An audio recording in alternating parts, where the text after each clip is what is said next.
Ladies and gentlemen, welcome to the Fish Tank.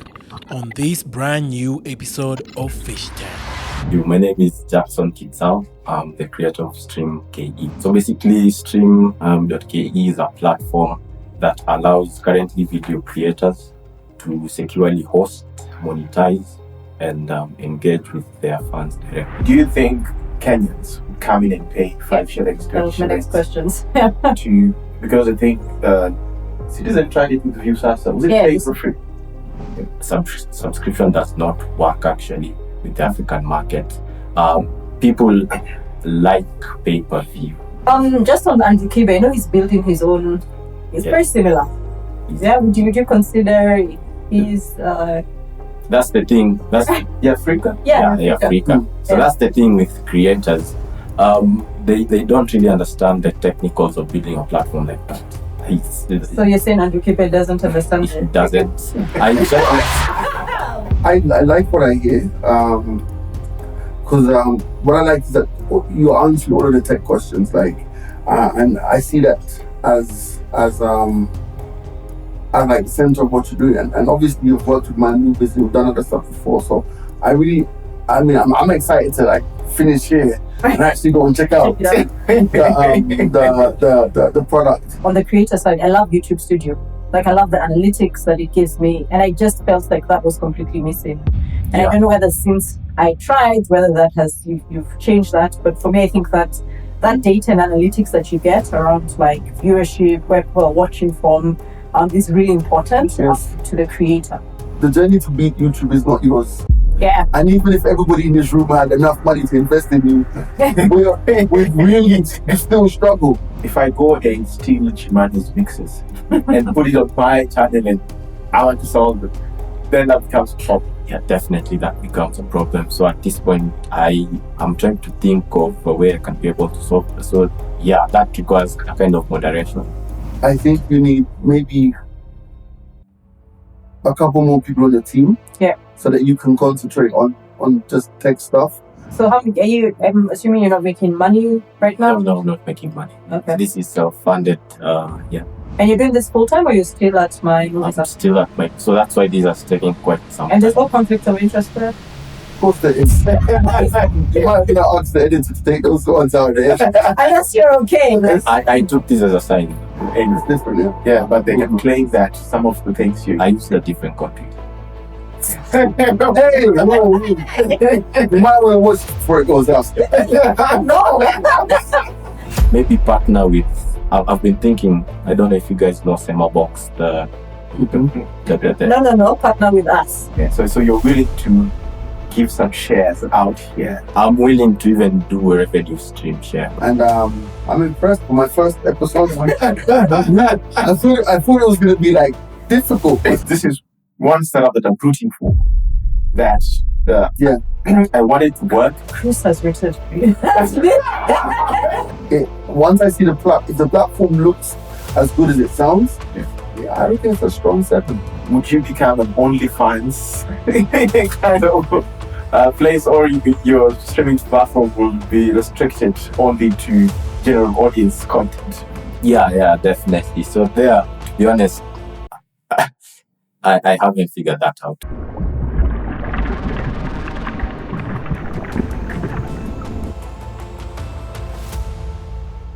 Hey, welcome back to Fish Tank. Today we have the big guns as part of the panel. So I'll let him introduce. I don't think he needs an intro, but go over. Yeah. Hey, what's up? My name is Jimani. I'm a radio presenter. I'm a podcaster. In another life, I'm also CEO of The Good Company, which is a boutique digital marketing company here in Nairobi, Kenya, specializing in empowering creators to monetize their content and make money.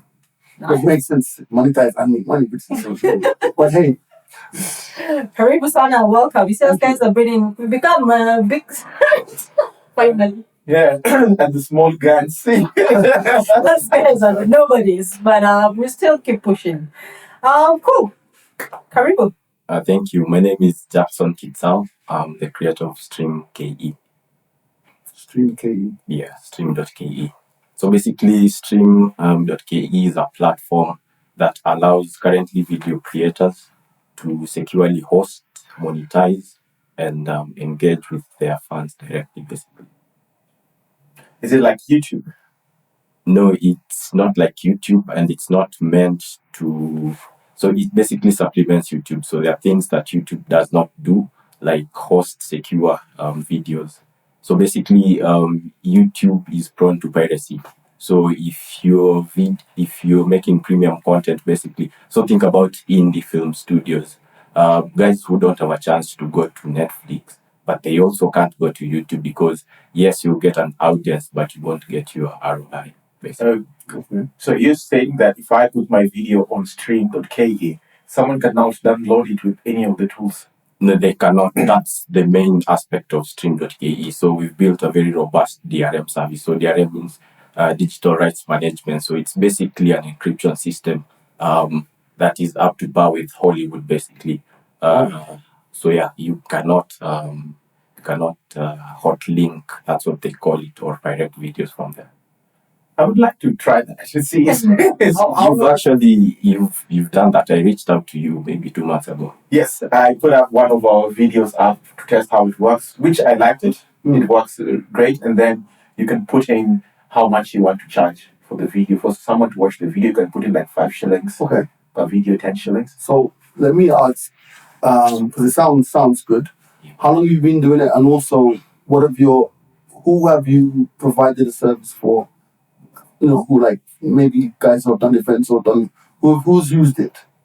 So at this point, it's very new. I started developing it about 2 months ago, but the idea came from my day job. So I'm a software engineer.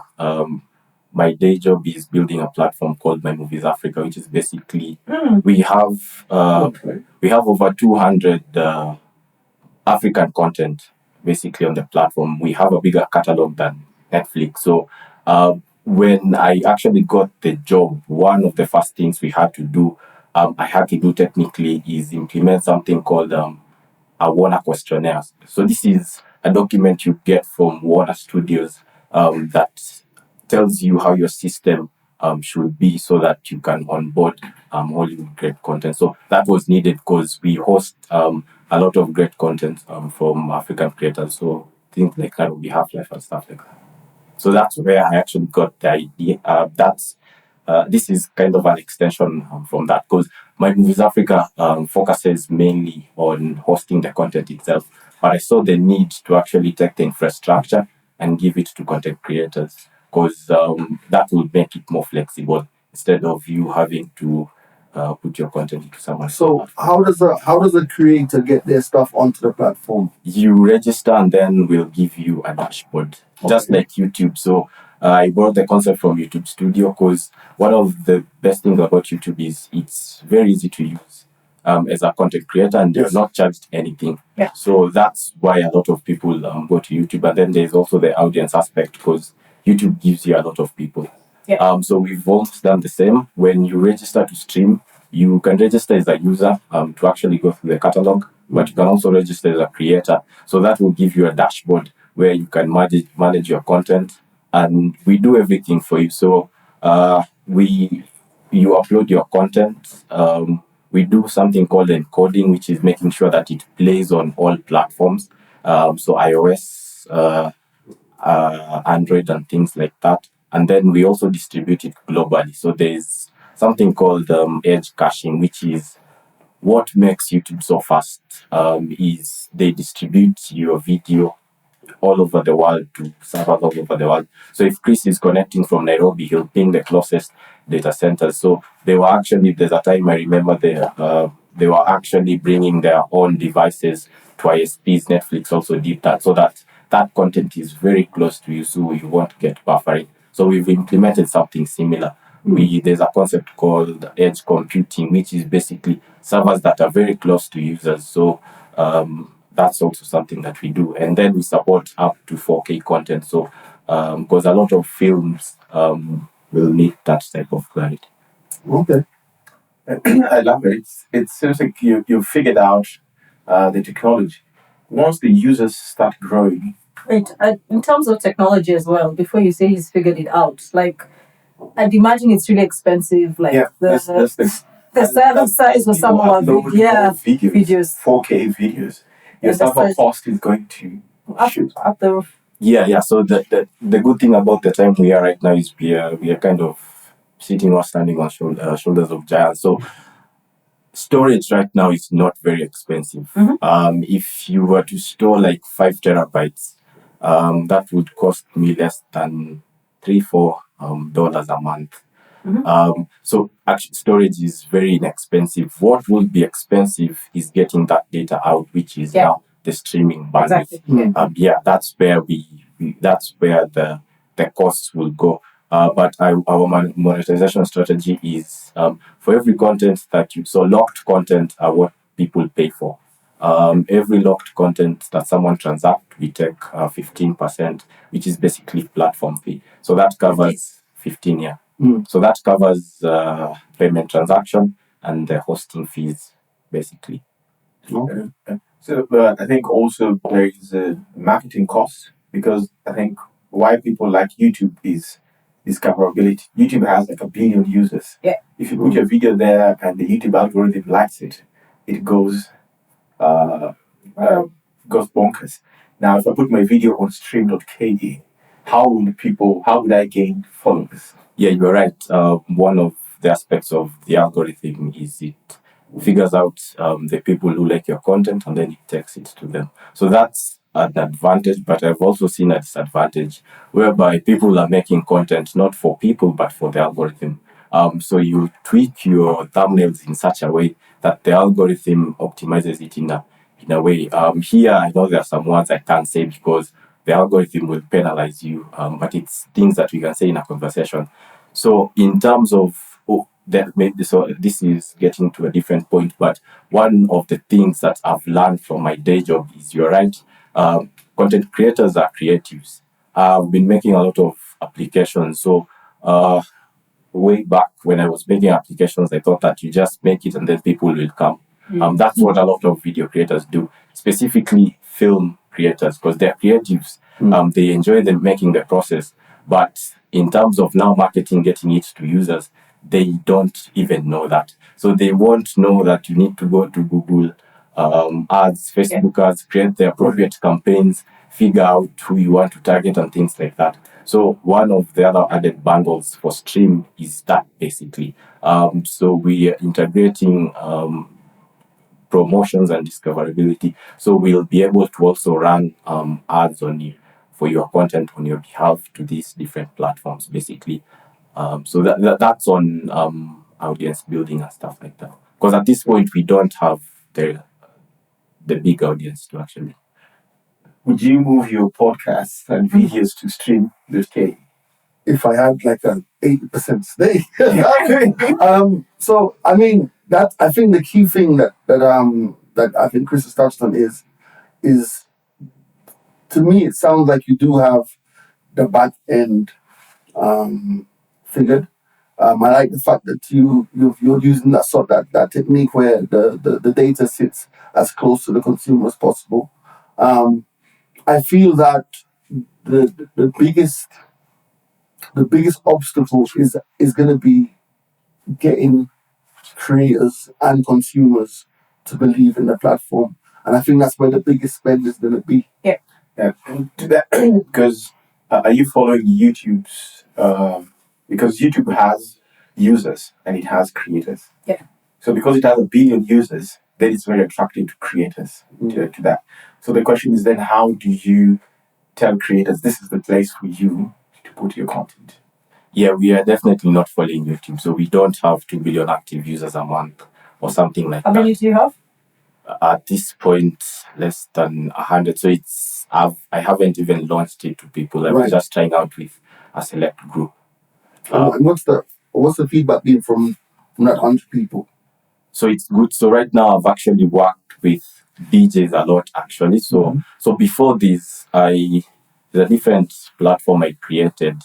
You've also mentioned Radio Africa. So they had this station called XFM, and they kind of removed it. So I created an online version of that. So I also had a separate business whereby I would offer DJs a software to actually create or put their music online. So just like an online radio. Okay. So during this, what I did is I reached out to 3 DJs, and because DJs usually have community, so they have WhatsApp groups. So I reached out to them. I said that, yeah, I'm offering this. You can be able to send your video content through it. Because the other reason why I targeted them is a lot of them cannot do it on YouTube because of copyright restrictions. So yeah, we did that. So the feedback has been good. I had to iron out some technical issues, but that's why I did You that. touched on copyright, which is where I was going to go to next, because what happens is with your 100 users, Yeah. you're able to fly underneath the radar of the relevant copyright people. But if the platform blows up and becomes 100,000, 200,000, 500,000 subscribers, then there are many international copyright boards. Like UK could be PPL or PRS, ASCAP in America, and even I'm sure by then there'll be some licenses that you'll need even here in the 254. Is that something that you've looked at? Yeah. So at this early stage, I've started to think about basically that copyright. So because my main strength is technology, I understand technology, Right. I decided to see how I can incorporate that. So I'm actually running on AWS. So AWS is Amazon Web Services. So they provide a lot of tech tools. One of them is called AWS Recognition. That basically ingests your content and understands through machine learning what type of content that is, and then it actually tags it. One of other features we actually do is transcribe. So that tool is used for transcribing. But the good thing is once you're able to do that, we can plug to Google has actually spent over $100 million developing content ID for YouTube. That's what understands that you've uploaded copyright material. So it provides an API. SoundCloud also provides an API. And then Shazam also provides an API. So you just give them a fingerprint, which is a representation of your content, and then see if that content is available on their DB. So at least that first gives us the first steps, because if we flag that that post is automatically taken to draft, and then me, I'll have to go through it, or if we have other stuff. Right. How many of you are working on this at the moment? Right now, I'm working together with my friend who's a data engineer. Okay. And then I also have basically an advisor who worked for Growth Africa. Okay. Right. I think you need a product person in that mix. Because let's go back to the consumer. Do you think Kenyans would come in and pay 5 shillings, That 20 was my next shillings question. because I think Citizen tried it with the View Sasa. Was it Yeah, paid it's- for free? Some of it was free, but some of it, a lot of it, most of the good stuff was, well, the stuff that the other stuff was paid. Okay. Yeah. Getting people to pay for videos, I think, So we're challenging. yeah, and if your technology works as you say now, it cannot be copied. You know, somebody like what's it called, Edgar Barry, because he specializes in like releasing exclusive videos on his premium Telegram. Telegram. Yeah. Then you could be like, okay, he providing this channel where now people pay to watch his exclusive videos. So I don't know whether you've looked into that. How will people pay? What's the average cost per video? How would you advise a creator to monetize on that? Yeah. I'm sure people would pay. I'll go back to my day job as an example, running my Movies Africa. So I lead development there. The monetization strategy there is pay-per-view. So one of the issues we with monetization, something like Netflix, is subscription. Subscription does not work actually with the African market. People like pay-per-view. So you just pay for that one specific piece of content and then just go. The other idea is now introducing the concept of bundling. So to actually answer your question, will people pay? Yes. One of the other things over the past 1 month I've been doing is research on the West, how they've tried to solve it. So they have a platform called Patreon. which actually does almost the same. So I tried to see if there are any actually African creators or Kenyan creators on there. And I actually found Andrew Kibe on Patreon. And has mostly How much has he got it from Patreon? gets over $700 a month. With over, I don't think that's correct, but I know he I has think he makes money from Patreon. over 800 supporters on Patreon. Just on Andrew Kibe, I know he's building his own. It's very similar. Yeah, would you consider he's That's the thing. That's Africa? Africa. So that's the thing with creators. They don't really understand the technicals of building a platform like that. So you're saying Andrew Kibe doesn't understand He doesn't. Not just Andrew Kibe. He's not the first one to try it. Before that, Abel Mutua and Phil created Philits.tv. So they contracted, I think it was as a hub to do that. But the user journey is just not it. So you pay and then they send you a link and things like that. So that's not how users are used to it. So you need to actually understand the technicals of building a video on demand service first, for you to actually build something that's even close to YouTube. To address Africa, one of the pain points is they only allowed one standard of video. So if it's 1080, it's 1080. Yeah. So the issue and the fact that you have to sign in. Yeah, you have to sign in. Yeah. The issue with that is if I'm on a low connection, it takes a lot of time for 1080 to download. So YouTube will automatically switch. So it's called adaptive bitrate. What about yours? Do you have that as well? Yeah, from 240p to 4K content. Right, okay. Depending on your network connection, it automatically switches to the next. Wow. Right. So what are you saying? Your first good customers would be Abel, Tua, Phil, Andrew Kibe, and the rest. Exactly. Because Kibe was kicked out of YouTube. Yes. Now you could. Maybe you should invest in this. Yeah, maybe. I like what I hear. Because what I like is that you're answering all of the tech questions, and I see that as like the center of what you're doing, and obviously you've worked with my movies and you've done other stuff before, so I'm excited to finish here and actually go and check out the product. The only drawback, or the only thing that I would say is that, when you're creating something like a platform like this, you're not just going against YouTube, you're going against a culture, and the culture of consumption.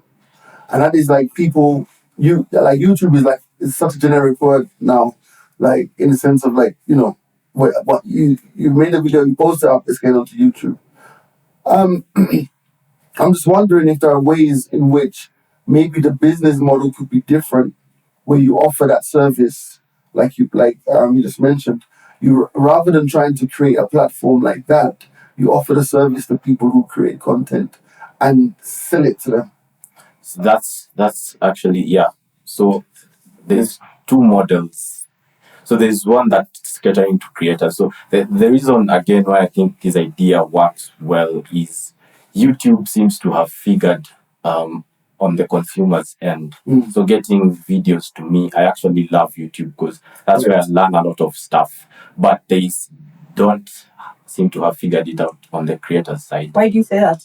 So where does YouTube actually get money? Advertising. So YouTube last year, I think, generated over $31 billion in ads. Yeah. So ads is the center of YouTube's business, not creators actually. Yeah. Mm-hmm. Yeah. So one of the things that I think YouTube has started to do recently, so this is after a push from platforms like Patreon and the likes, is they introduced membership. Yeah. So I think you also have a membership here. That's pretty poorly. Send some coins. It does pretty poorly, but yes, I have members. So that feature feels like an afterthought to you, right, basically, because that's not where the money is coming from. So they optimize for features that will bring in more advertising revenue. Yeah. Hence, also the algorithm. The reason why you can't say certain things is because of advertisers, basically. So a brand want their ad to show in a video that says this and this and this. Right. So you're trying to, like, from what I'm hearing, just change like advertisement. I don't want to change. It's, I think, one problem with YouTube before, like the CPM, Yeah. sometimes it's too low. Yeah. Like you have 10,000 views and then you make like $2 or $3 or less. dollars. Yeah. But now as a creator, he's saying you charge what you want. If you think your videos are, exclusive enough, you can charge 100 shillings per view. I see your site, your platform as a solution, as opposed to it being like a commercial. I want everybody in there. I think, like, the way I see it is the service that your platform could offer could be white labeled and sold to so many companies. Like, for example, it's like one of the biggest challenges that companies have, and in my own experiences, that let's just say you have, let's use Safaricom for example. Safaricom has an amazing idea. They create it, the creators create, they do all that stuff, and then they have to go and put it on YouTube. Yeah. And then they have to spend all of this money on YouTube. I think you have the solution where Safaricom, you can say, and Safaricom going in the direction of becoming a tech company rather than a telco. I think you can say to this guy, you know what, rather than spend all of that money on YouTube ads, I have this product that you can embed into what you're already doing, Yeah. which gives you all the data, all the analytics, and everything you need, and can potentially enable you to create something outside of YouTube. Because on YouTube, you're only one three strikes away from losing everything. Yep. I think you have a really solid solution, a really solid business to business solution. I really think you have a solid one. I don't know. I don't know if you can go out there in the mines and unplug YouTube from the consumption journey for most people who consume, because then you're fighting with YouTube, you're fighting with TikTok, you're fighting with all of these other platforms. But from a business to business perspective, I think you got something solid, bro. I actually agree with you, because the way I'm looking at this, there's two. So the white labeling thing you said, yeah, I'm actually planning to do that. So actually going to, like, share those independent film producers and giving them the infrastructure directly. Yeah. So I was thinking, because so think of a show like XYZ. I've tried to find it, maybe 3-5 episodes on YouTube, but if I could get the producers and give them the platform, so basically they can monetize on their own. Yeah. They have analytics on their own, and then we work a way of money. Basically, I think that's the. And so you charge the creators like a monthly fee to use the platform. You can have we can do a monthly fee or Very even revenue share. like, literally, he could go and say, "This is the product. I'm selling this to you for yourself. You pay 500 million, 5 million for this, embedded in your stuff. There's a maintenance fee of A month. per month, so that you can then, if anything comes up, or you can have a different model where they lease the. There's so many options. I think there are so many options there. And I like that option because now it takes away the marketing to the Consumer. Yes, away from you, because I hear a brilliant mind. Yeah. Because there's nothing with arcs that you have been able to. You get me? So I really, I'm blown away. I won't even lie to you, because it's not often that you hear someone who can speak so authoritatively on something they've created. It's like that.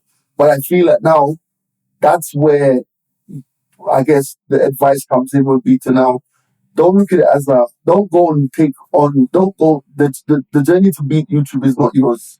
Yeah. And even if everybody in this room had enough money to invest in you, we really still struggle. I feel you have a solid product to go and now offer this to people. And in this digital economy now, where everybody's skewing their money away from traditional advertising, you could be the next. Okay. Seriously.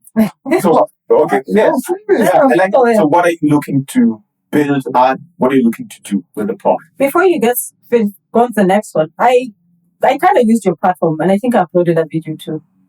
But I think for me, one thing that really didn't call to me was, like, on the creator side, I love YouTube Studio. Like I love the analytics that it gives me, and I just felt like that was completely missing. And Yeah. I don't know whether since I tried, whether that has you've changed that. But for me, I think that data and analytics that you get around like viewership, where people are watching from, is really important Yes. to the creator.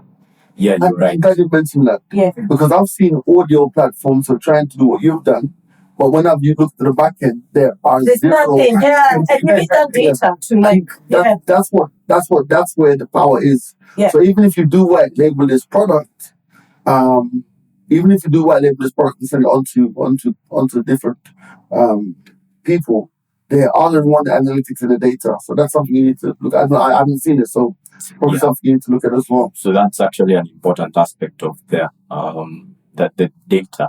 So I contacted you maybe 2-3 weeks after I was done with VP. It was very early. So it was very early. But yeah, we track the audience demographic. We even track something called the quality of experience, basically how someone is looking through your videos, because that gives insights. Exactly. Someone maybe stopped, a lot of people stopped watching at this point, so maybe that tells you something and things. So data is there.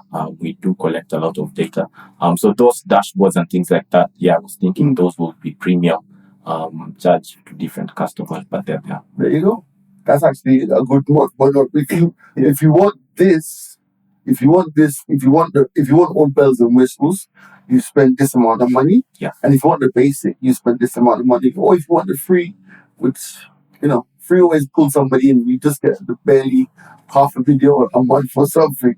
You know what I mean? But I hear greatness, bro. I won't even lie to you.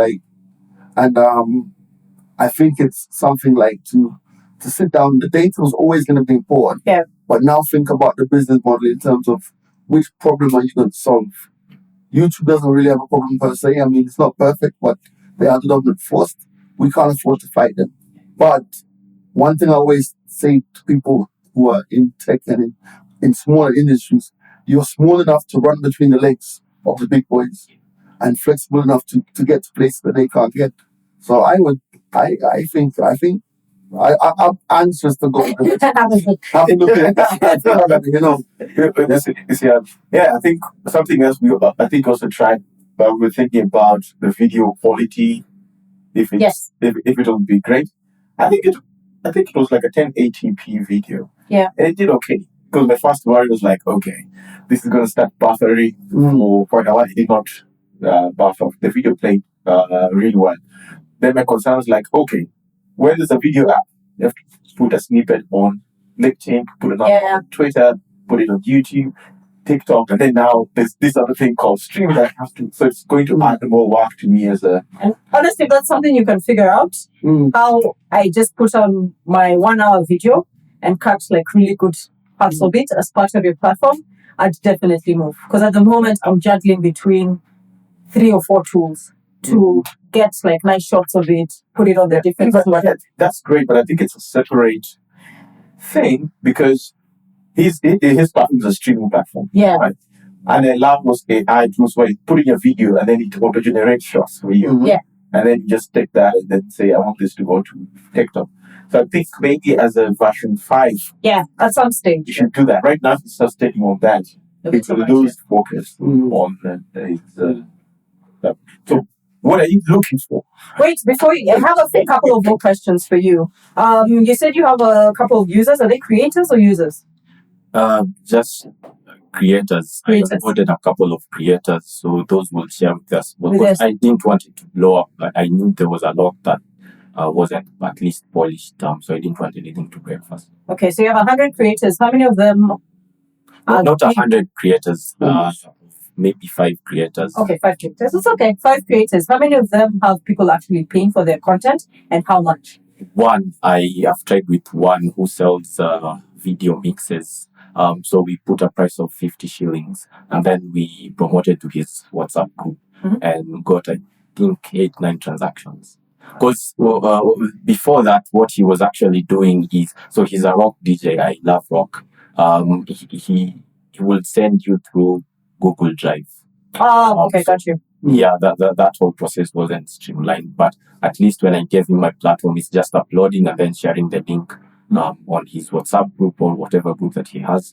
and then people will pay their card or M-Pesa. And that's all. And all the payments already integrated into the site already. Yeah, payments is already working. A problem just popped up in my mind. If I go and steal Jimani's mixes and put it on my channel and I want to solve it, then that becomes a problem. Yeah, definitely that becomes a problem. So at this point, I'm trying to think of a way I can be able to solve it. So yeah, that requires a kind of moderation. Because I see that on Twitter a lot. Someone gets an exclusive video, and then other people will hire follower numbers. They'll pick that video and just put it there as if it was their own. So what I've actually done, and this went live yesterday, is verification. So like Chris, you are verified, even Wangari, you are verified. So at least that adds an, I don't know, kind of trust. That we will not steal other people's videos. Yeah, because I think with scale comes like such problems that if you locked in with some 100 creators and they're doing it in a small number of people, that's okay. But one thing I realize is once you go to the masses, you just have a bunch of people who you can go take some, I don't know, KTN and TV's clip, put it on your own channel and say, I'm charging it. Right. For that. And then KTN comes and say like, hey, you're the one who's enabling people to take our stuff. To take our stuff. Then you're hit with a lawsuit. And then you demand 100 million. Yeah. And then you realize your startup now. I mean, I see that, and I think that like all of those issues you have a chance to iron out now as you continue to develop. I think you need maybe a couple more people on the team. Yeah. So that you can concentrate on just tech stuff and problem solving, and they can actually do the brain work of how we're going to turn this into like a business. Because I feel sometimes there's a tendency, I feel that creatives should create, developers should develop, and business people should do business, It's just the way it is. I'm terrible as a human at, I don't want to do the whole business stuff, but I don't mind creating or having the ideas. So you're going to need to add a couple more people to the team, just to give you the bandwidth to iron out these mistakes, all these issues, because I haven't seen it yet, so I won't say mistakes. So how are you? I'm assuming you're not making money right now. No, I'm not making money. Okay. This is self-funded. How much is it costing you month on month to run at this point, everything is on one cloud instance, so maybe at 7,000. So this is including that online radio chat. Okay. And you're doing this full time, or you're still at my? I'm still at my. So that's why these are taking quite some. And there's no conflict of interest there. Of course there is. You just stole the technology. It's by that Tom Muzungu guy. Yes. Yeah, you might want to think about it. You might lose your job after you might want to ask the editor to take those ones out there. Unless you're okay. Right? I took this as a sign. Okay. You may not be sued for stealing their technology. No, it's definitely it's not their technology, and then what they're doing is very different. So they're building we are building a video streaming platform for African content. So that's a premium. It's different, yeah. But they can claim that some of the things I use a different computer. Hey, you might want to watch this before it goes out. Right. Cool. So this is a young guy, smart. I'm sure he'll be okay. What do you need? Like, what in the ideal scenario? What would make this dream project come to life? I think you share that. I need a person who understands, maybe a creative who understands the business well, because my strong suit is in tech. I've tried. So when I launched this, I reached out to a pool of, I think it was 50 YouTube creators. Only you and one other replied. And I knew you'd reply because it's in the business of startups. So it's quite hard. Yes. You two replied. So it's hard reaching out. But you did a good job. That's the first step. Yes, just send those cold emails. Yeah. So my ideal situation get a person who maybe would understand the product, help me sell. And then I've realized doing those cold reach outs is really not helping. So maybe partner with. I've been thinking. I don't know if you guys know Semabox, the No. Partner with us. Yes. Sorry, Any pod good comes. I was about to, whatever described me is already here. Jimani has a podcast under his Eight, yeah. under his banner, and he has a connection to the creative. and to add, I also have a system that allows podcast hosting, so that's another advantage, basically.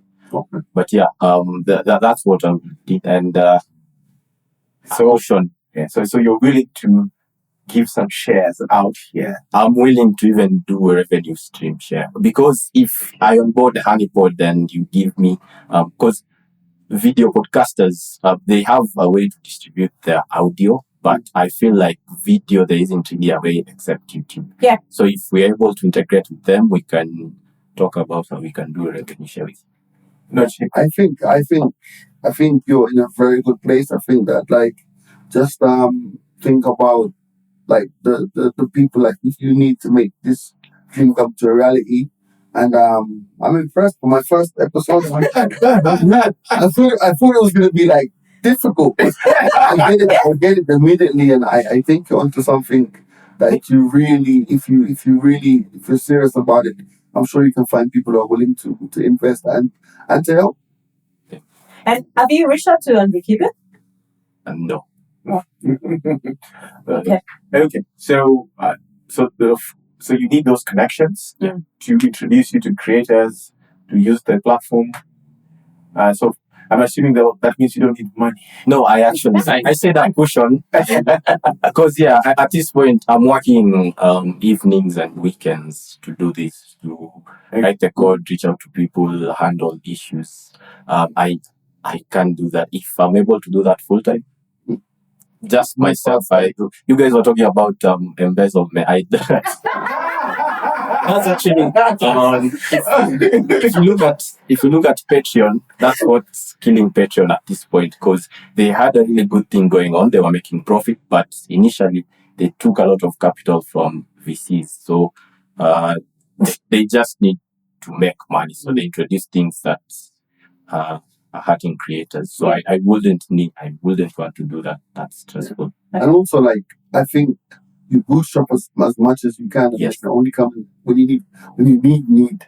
Yes. Yeah. So that's cool. Yeah. Cool. And I think you have Africa needs this. I love YouTube, but I hate it when you see you've done such. Production is expensive. How many cameras do we have here?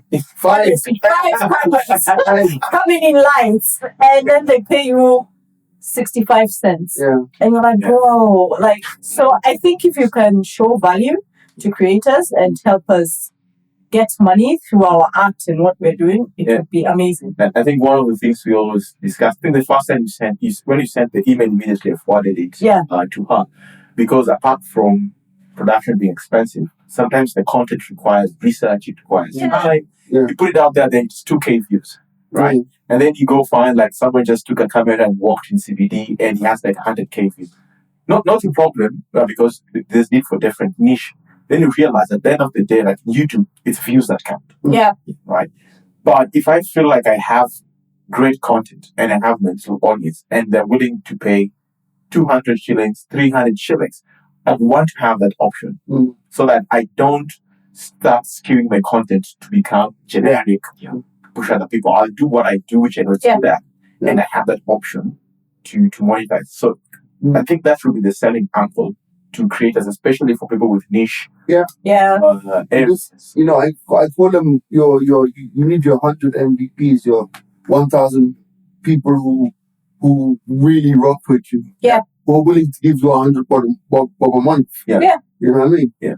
So and you can if you sell it that way, I think the experience should be great, which so far I think is great. I'm just thinking when you scale up, if that experience will remain the same.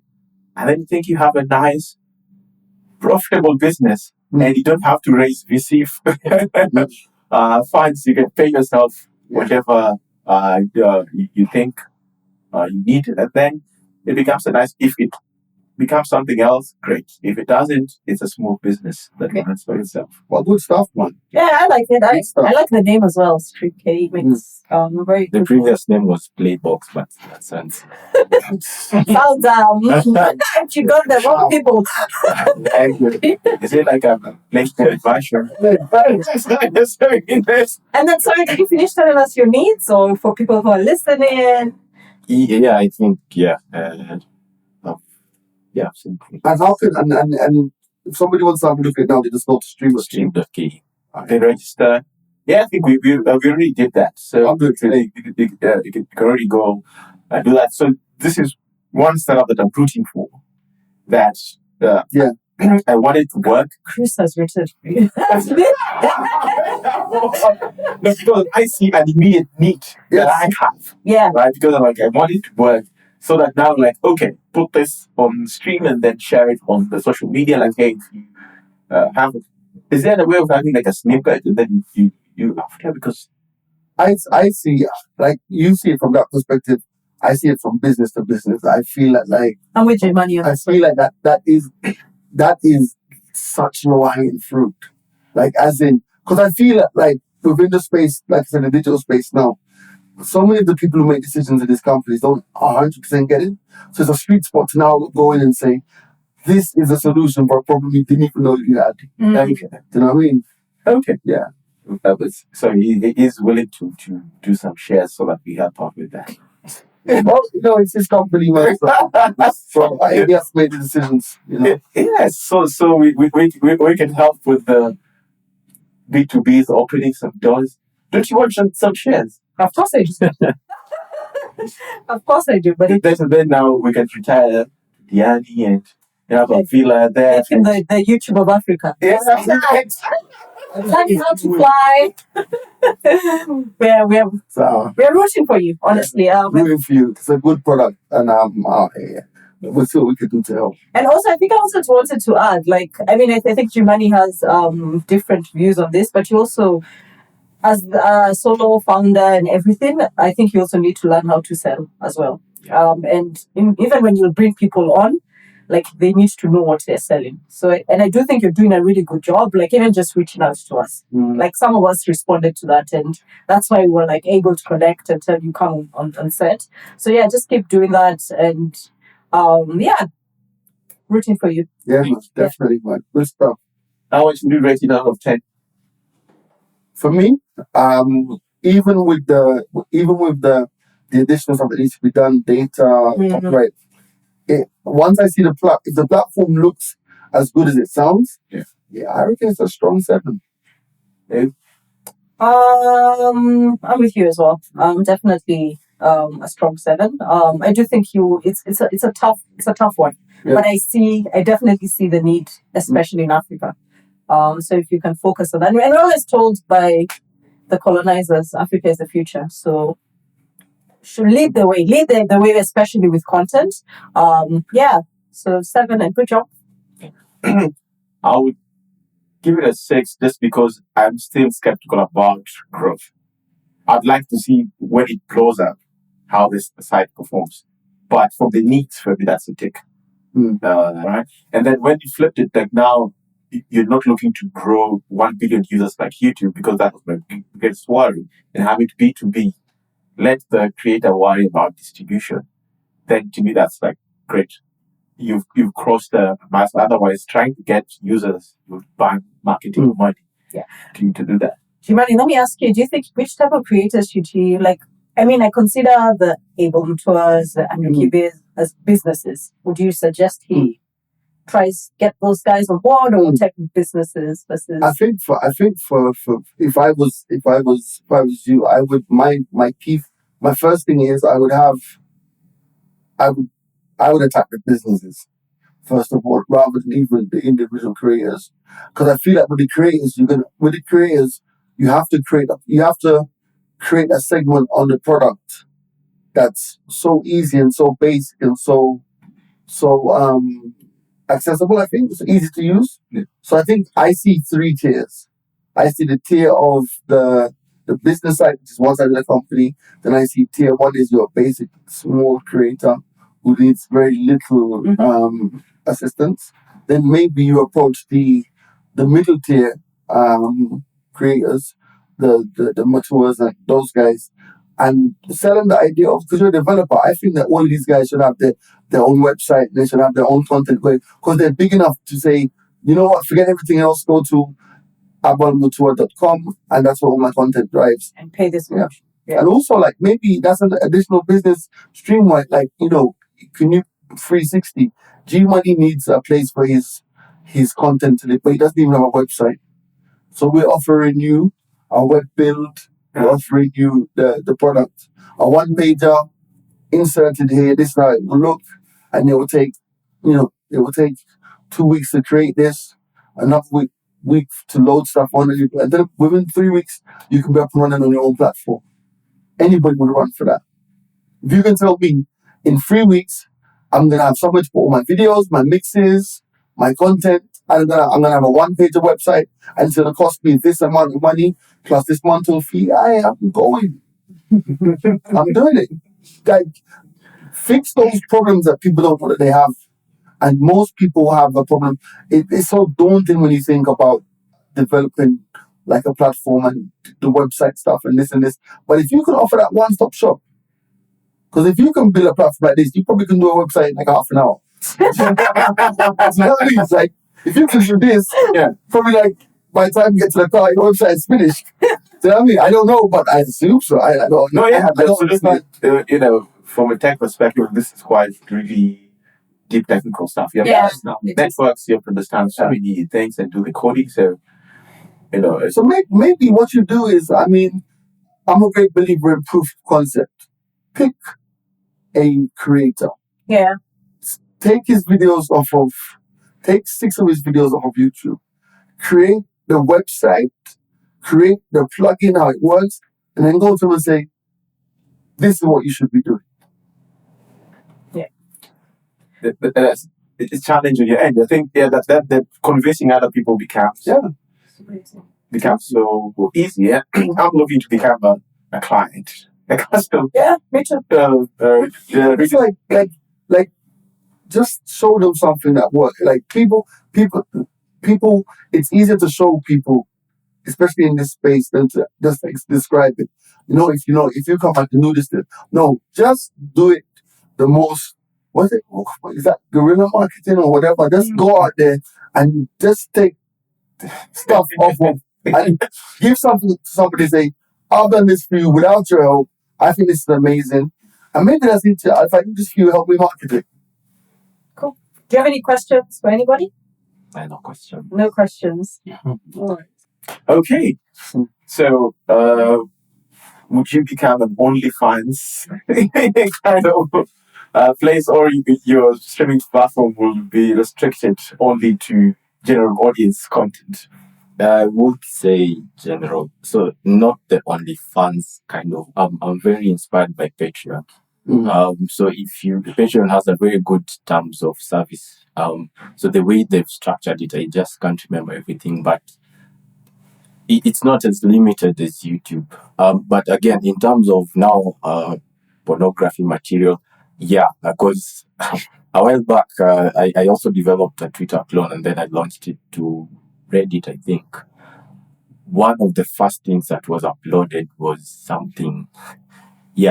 So when I was working on this, that sat behind my head. So hence why I developed that system that uses AWS recognition.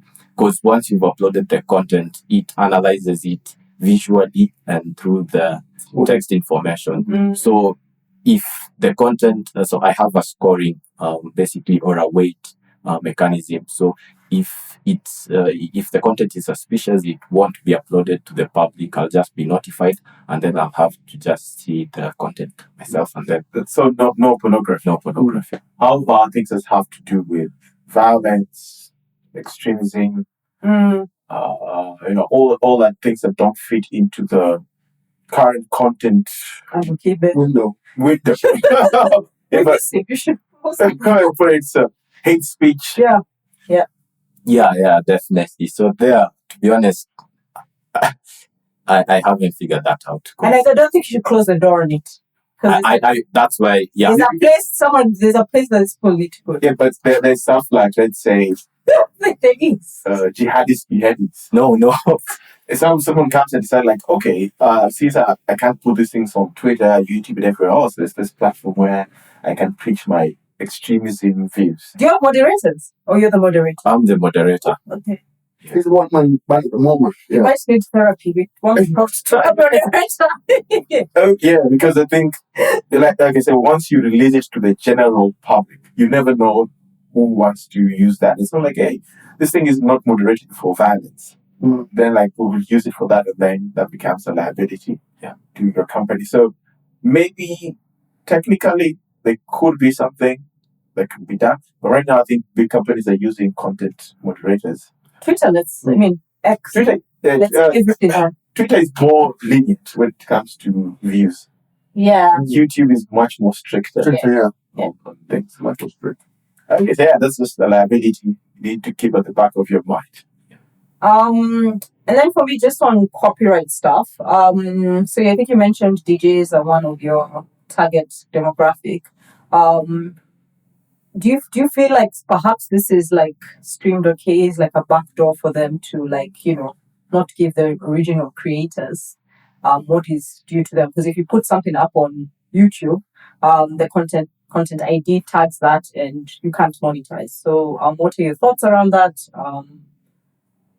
So content ID actually gives an API, not just content ID, Shazam, SoundCloud, then Spotify. So that API allows you to, if you have something called the fingerprint of your content, you can check if that content is available on this other platform. So that's one way of understanding if someone got a video from YouTube and is trying. So that covers at least, I think, the first step of copyright. So with DJs, because I've been thinking we just need, so if you think about a video mix, we just need to maybe technically understand the amount of songs that were played on that specific video and find a way to reconcile that. Because I do understand from running XFM, there's also a sound exchange royalties API. So yeah, just integrating with those systems, at least for now. Okay. And then something just came into my mind. I don't know. Memes. I always feel like meme people, the original meme people who being used as memes should always be paid. Because I don't know if you can figure that, because it's something I'm just like, you've used me in the meme, I've used in all these memes and I'm not being paid. So it's just, but anyway, that was just something very random popped up in my head. Yeah. No, I'm good. You know me, I'm sold. Okay, cool. In very few words, sell your startup to the audience. Yeah, so for content creators, Stream allows you to securely host and dynamically price your content without restrictions. So you can join the platform, it's free to use, and you have unlimited hosting basically. I like the idea. I really do like the idea. You're definitely very smart. Every question that we asked, you are able to answer. Africa needs this. I think YouTube does not cater, even does not care about African creators. So it's exciting and rooting for you. Hopefully, we see success. In the future. But keep it up. Definitely, I think it's a great concept. I think you've done a lot of the heavy lifting already. I just think that now, just think about the business model, the marketing, and I think it's something that I'm definitely going to keep in touch and keep across, because I think it could potentially be something that's very, very lucrative to you. My name is Jackson Kitsao. I'm a software developer. I created Stream.ke.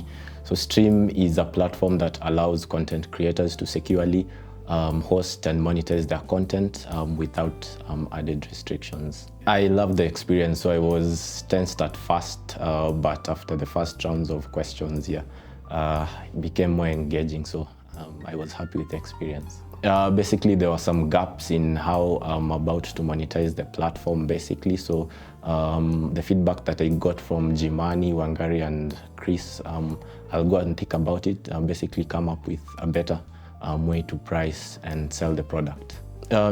Specifically for myself, it allows me to understand if what I'm building is actually useful before I dedicate basically all my time to it. So it gives me the validations that you need as a first-time entrepreneur. Yeah, for investors, if you are able, you can basically support the platform, because I really care deeply about the project, and I think it has a chance of becoming big.